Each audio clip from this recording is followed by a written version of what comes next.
My name is Marigold Winslet. I'm 73 years old, and I've lived in this grand old Victorian house for over 50 years. It's more than a house to me. It's my heart. Every chair, every vase, every photo tells a story. It's where I raised my only son, Thomas, with my darling husband, Franklin, who passed away 10 years ago. I thought I'd live here alone until the end, quietly, with my memories. But life has a funny way of changing when you least expect it. It started with a phone call. "Mom, our apartment has a mold problem," Thomas said. "It's only for a while, just until the repairs are done. Claire and I will stay out of your way, promise." Claire was his wife. Beautiful, yes, but sharp, like glass that could cut you. I had always felt like she saw me as a bother. Still, I missed my son. I was lonely, so I said yes. At first, it was lovely. We had dinners together. Thomas would sit beside me while I told him old stories about Franklin, and even Claire would sometimes smile. I made her favorite roast chicken and baked cinnamon pie. She said thank you with a nod, but she didn't eat much. Then the changes started. It began with something small. I walked into the kitchen one morning and noticed my grandmother's blue china set was gone. In its place were plain white plates with sharp corners, no pattern, no soul. "Oh," I said quietly, "where's the china?" Claire smiled like it was nothing. "I donated them. The old plates had cracks, Marigold. These are safer, more modern." I stood there, my hands shaking. She had no right. That china had been in my family for generations. My grandmother gave them to me when I got married. But Thomas just walked in, kissed Claire's cheek, and said, "They do look nice." I felt like someone had erased part of me, just like that. A few days later, I noticed that the photo of Franklin and I, taken on our honeymoon in Venice, was missing from the mantel. Instead, there was a glass vase, empty. I asked about it. Claire shrugged. The frame was chipped, and the picture was faded. It didn't match the living room anymore. Didn't match. Franklin's face didn't match. I found the photo in a box under the stairs. She didn't even keep it safe. I wanted to scream, but I didn't. I kept quiet. I told myself it wasn't worth a fight. Then came the violets. Every spring, I plant purple violets in the window boxes. Franklin used to help me, even when his knees got too stiff. It was our little thing. The flowers made me feel like he was still with me. One morning, I looked out and saw them all gone. In their place, succulents. Succulents. "Less maintenance," Claire said cheerfully, sipping her smoothie. "You're too old to be digging in the dirt anyway." Too old. That word stung, more than a bee sting. But I said nothing. Again. Then she started giving Doris, my housekeeper, random days off. Doris had worked for me for 20 years. She was more like a friend. When I asked why, Claire said, "You don't need help every day. It's just wasteful." That's when I began to feel like a guest in my own home. No, not a guest, a ghost. I retreated to the only place she hadn't touched, my office. It's a small, cozy room on the second floor with old books, a large desk, and a wall filled with my antique snuff box collection. Franklin helped me collect them when we traveled. Some people find them strange, but to me, they hold history, beauty, and a bit of magic. I spent hours in there, flipping through catalogs and journals, tracing my fingers over the smooth wooden boxes. It was the only space where Claire hadn't replaced something. One afternoon, while sitting at my desk, I overheard them talking downstairs. They didn't know I was home. Claire's voice was sharp and fast. "She's too stubborn, Thomas. She won't change anything. She doesn't even let me decorate properly." Thomas's voice was lower. "It's her house, Claire." "For now, but she's clearly not well. You saw how confused she got last week. We should start looking into nursing homes. If we wait too long, it'll be too late." Nursing homes? My ears rang. Confused? I had gotten lost in my thoughts once while boiling water. That was it. Once. I clutched the edge of the desk to steady myself. My heart beat so hard it felt like it was trying to escape my chest. "She's not going to live forever, Thomas. You are her only child." There was a long silence. Then Thomas said something I will never forget. "I know.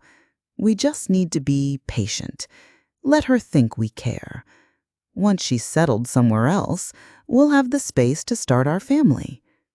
Let her think we care? That night, I sat in my bedroom and stared at the ceiling. I remembered rocking Thomas to sleep as a baby, how he used to bring me dandelions and say, "You're the best mommy in the world." What happened to that boy? And what kind of woman had he married? I wanted to scream. I wanted to cry. But instead, I made tea. My kind of tea. Earl Grey, with a slice of lemon. Not Claire's strange herbal leaves. I sat by the window and watched the streetlights glow, just like I used to with Franklin. Only this time I was alone. And now I was planning. They thought I was weak. They thought I didn't see. But I saw everything. And I was not going to let them win. Not in my house. A few days after I overheard their awful plan, Claire decided to host a dinner party. Not a small gathering, no. This was a show-off-to-your-rich friends kind of party. Strangers in high heels and loud voices filled every corner of my home, sipping wine and talking about things like investments, yoga retreats, and private schools for children they hadn't even had yet. She never asked me for permission. She didn't even tell me until the morning of the event. "Hope you don't mind. Just a few friends. Oh, and I've rearranged the living room, moved that bulky armchair out of the way. It was such an eyesore." That bulky armchair was Franklin's favorite chair, the one he always sat in after dinner, reading the newspaper with a glass of orange juice. I found it shoved in the corner of the basement, covered with a dirty bedsheet like a piece of trash. During the party, I tried to stay out of the way. I sat quietly in a far corner while everyone pretended not to see me. I may be old, but I'm not invisible. One man asked me, "Oh, and who are you?" I smiled politely. "I'm the owner of the house." He laughed like it was a joke. "Huh, no, seriously. Are you Claire's mother?" I didn't even reply. I just sipped my tea, my proper Earl Grey, which I had made in a secret stash of my old kettle Claire hadn't found yet. Later, while I was telling one of the guests about an antique painting on the wall, Claire walked over and cut me off mid-sentence. We finished everything by late afternoon. The papers were signed, the decisions were final. A strange peace settled over me like a warm quilt. That evening, Adeline came over with fresh scones. She saw the bruise and frowned. "Oh, no. Who?" I waved it off. "It doesn't matter. I've handled it." I told her about the will, about the cottage, about the studio. Oh, Marigold does love her stories. she said with a laugh, patting my shoulder like I was a confused child. Anyway, this piece here is probably from the early 1900s. Nothing too special. We might replace it. Replace it? That painting was from my great aunt, a gift on my wedding day. It was hand-painted in oils, a rare original. But Claire didn't care. She cared only for what looked good in Instagram photos. Thomas didn't say a word. He walked around the room with a wine glass in his hand, smiling like he was a guest too. Not my son, not my protector, just a stranger. The next evening, something happened that changed everything. Thomas had planned a small family dinner, just the three of us. He said he wanted to remember the old days. I admit part of me hoped it would be nice, so I dressed up. I wore my silk dress, the one with the hand-stitched flowers. I even put on my pearls. They were Franklin's anniversary gift to me the year Thomas was born. When I walked into the dining room, Claire was already seated, wearing a shiny silver dress that looked like it belonged on a spaceship. She glanced at me and smirked. "Going fancy, are we? I didn't know this was a costume party." Thomas chuckled. "Come on, Claire, don't be mean." But he didn't defend me either. He just let her words hang in the air. We sat down. The food was bland. Claire insisted on cooking healthy, which apparently meant everything was boiled and beige. No salt, no butter, no joy. I forced a smile and lifted my teacup. But as I reached across the table for the sugar, my elbow bumped the edge of the tablecloth. My cup tilted. The tea, hot and brown, splashed across Claire's dress. Her eyes went wide. I gasped, "Oh, I'm so sorry. I didn't mean—" "You did that on purpose," she shouted. "No, I didn't," I said, reaching for a napkin. But she slapped my hand away. And then she slapped me. Her palm cracked across my cheek. Sharp, loud, hot. I didn't move. I just stared at her. My ears rang. My face stung. For a moment, I couldn't breathe. Thomas jumped up, but he didn't go to me. He went to her. "Claire, calm down," he said, gently rubbing her back. "She's old. She didn't mean it." She's old. That's all he had to say? I stood up slowly. My knees wobbled, but I held my head high. "I heard you both the other day, in the living room. You were going to put me in a home, throw me out of my house, after everything I've done for you." Claire folded her arms. "You're being dramatic." "Am I?" I looked at Thomas. "I gave you everything, Thomas. Your education, your first car, your wedding. And this house I let you live in for free. And this is how you treat me?" Thomas didn't meet my eyes. Claire stepped closer. "You've made this place miserable. Your dusty furniture, your creepy boxes, your weird old books. You live in the past. Marigold, you're just a lonely, bitter old woman who wants everyone to feel sorry for her." My hands were shaking, not with fear, but with something stronger. Rage, pain, a deep, deep sorrow. I turned to Thomas. "Is that what you think, too?" He looked torn for a second.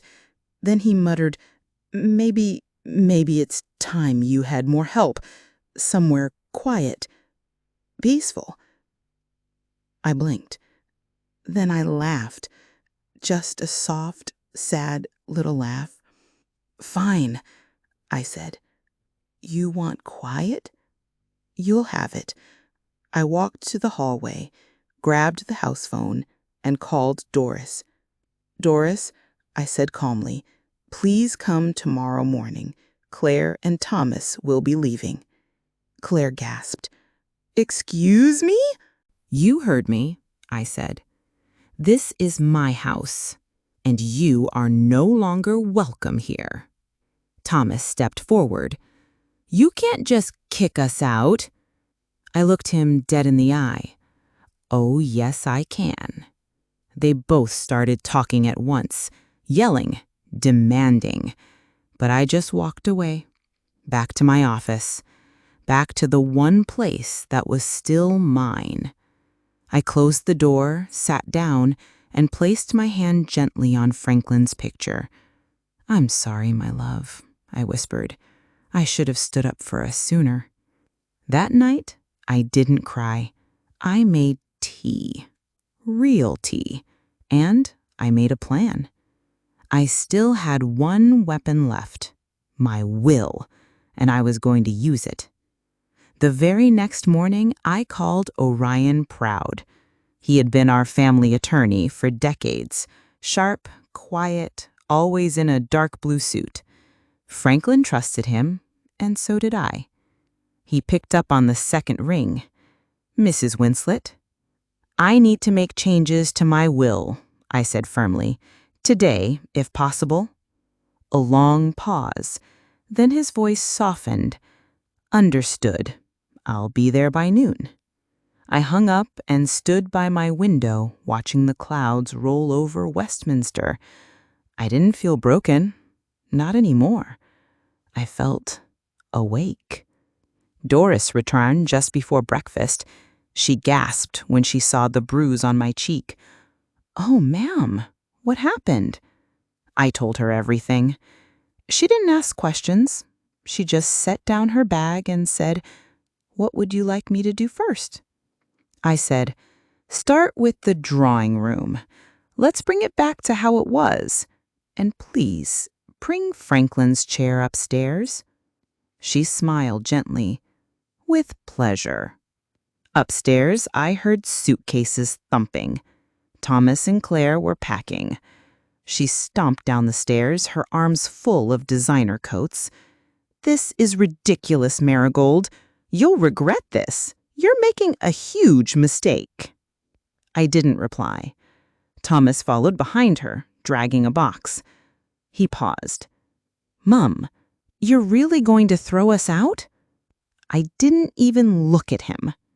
"I gave you everything. All I ever wanted was respect. Claire didn't mean to slap you. She was just upset. She meant it.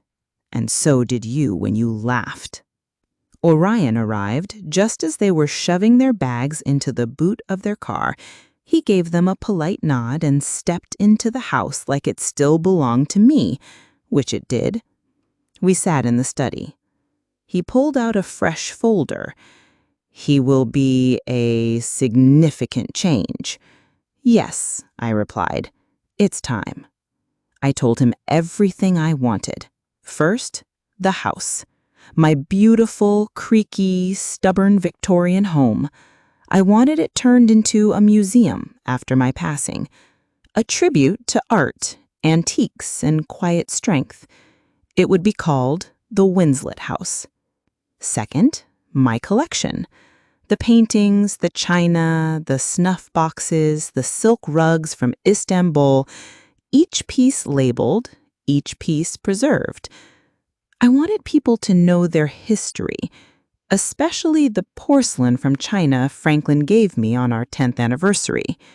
It would have a special plaque with our names.